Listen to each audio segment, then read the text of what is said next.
दोस्तों, महाशिवरात्रि की कथा।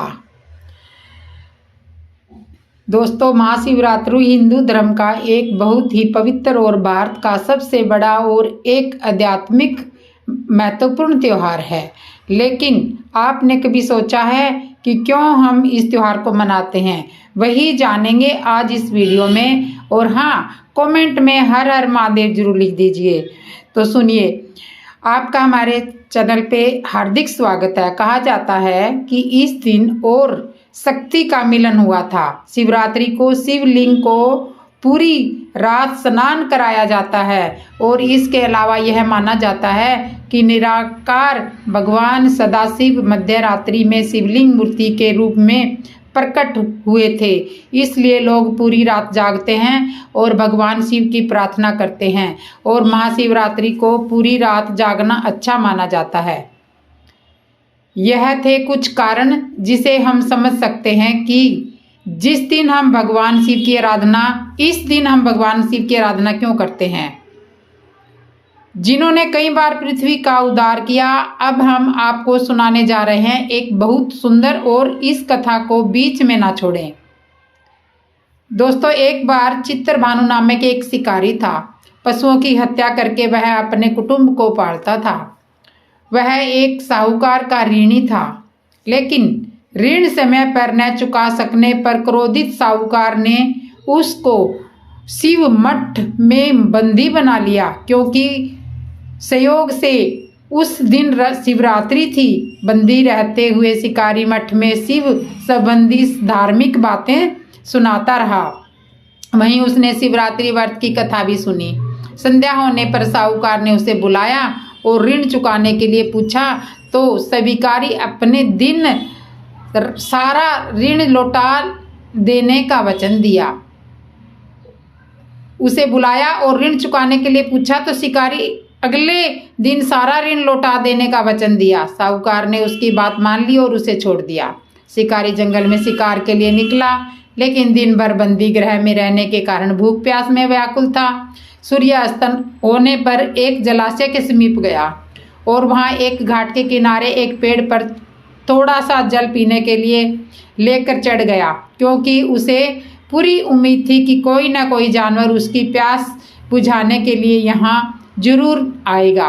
वह पेड़ बेल पत्थर का था और उसी पेड़ के नीचे शिवलिंग भी था, जो सूखे बेल पत्थरों से ढका होने के कारण दिखाई नहीं दे रहा था। शिव जी को उसका पता नहीं चला। भूख और प्यास से थका वो उसी मचान पर बैठ गया। एक पहर रात्रि बीत जाने पर एक गर्भिणी मृगी तालाब पर पानी पीने के लिए पहुंची। शिकारी ने धनुष पर तीर चढ़ाकर ज्यों ही प्रत्यचाच खींची, उसके हाथ के धक्के से कुछ पत्ते एक जल की बूंद बने नीचे शिवलिंग पर गिरे और अनजाने में ही शिकारी की पहले पहर की पूजा हो गई। मृगी बोली, मैं गर्भिणी हूँ, शीघ्र ही प्रसव करूंगी। तुम एक साथ दो जीवों की हत्या करोगे, जो ठीक नहीं है। मैं बच्चे को जन्म देकर शीघ्र ही तुम्हारे सामने प्रस्तुत हो जाऊंगी, तब मार लेना। शिकारी ने प्रत्यचा ढीली कर दी और मृगी जंगली झाड़ियों में लुप्त हो गई। कुछ ही देर बाद एक और मृगी उधर से निकली। शिकारी की प्रसन्नता का ठिकाना नहीं रहा। समीप आने पर उसने धनुष पर बाण चढ़ाया। कुछ बेल पत्थर नीचे शिवलिंग पर जा गिरे और अनायास ही शिकारी की दूसरे पहर की पूजा भी हो गई।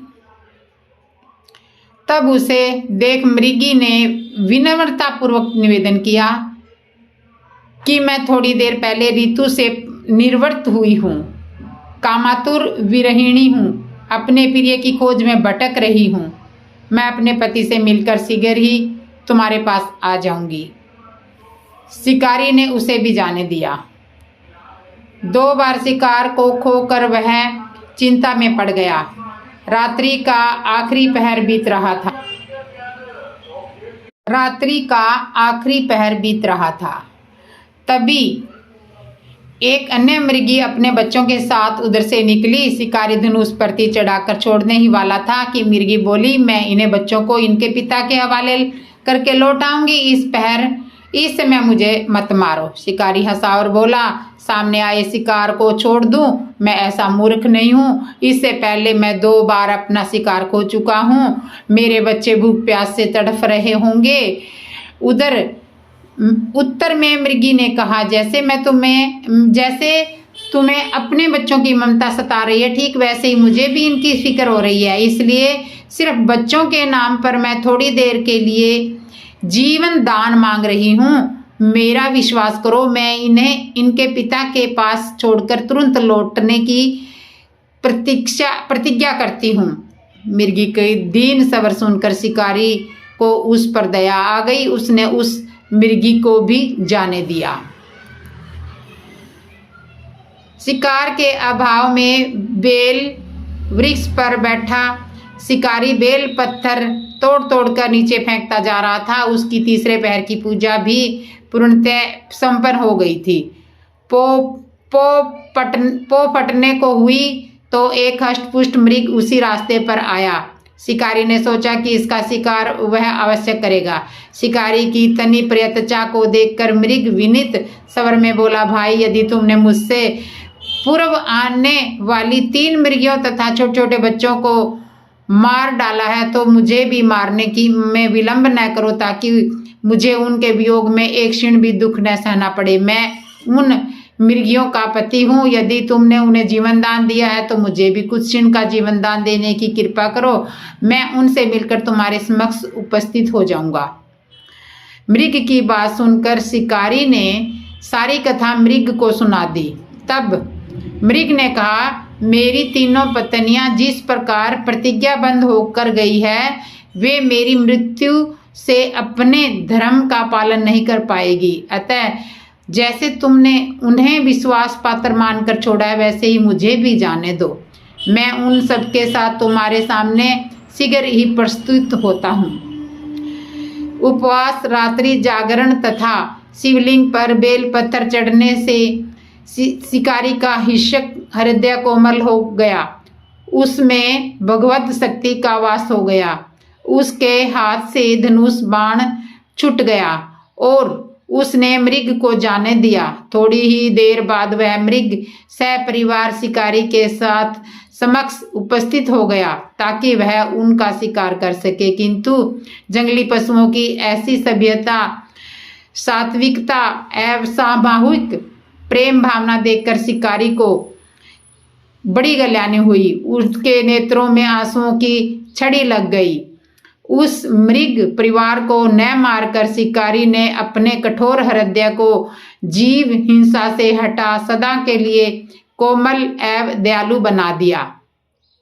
देवलोक से समस्त देव समाज भी इस घटना को देख रहे थे। उसके ऐसा करने पर भगवान शंकर ने प्रसन्न होकर तत्काल उसे अपने दिव्य स्वरूप का दर्शन कराया तथा उसे सुख समृद्धि का वरदान देकर वह गुह नामक प्रदान किया। यही वह गुह है जिसके साथ भगवान श्री राम ने मित्रता की थी। दोस्तों, आज की कहानी यही संपन्न हुई है। आशा करती हूँ कि आपको मेरी कथा अच्छी लगी होगी। कृपया इसको लाइक करें, कमेंट करें और हर हर महादेव आवश्यक जरूर लिखें। दोस्तों, हो सके तो इस कहानी को अपने दोस्तों और अपने संबंधियों को शेयर भी जरूर करें। मित्रों, अगर आप मेरे चैनल पर नए हो तो पहली बार देख रहे हो तो मेरे चैनल को सब्सक्राइब करना, लाइक करना और कमेंट जरूर करना।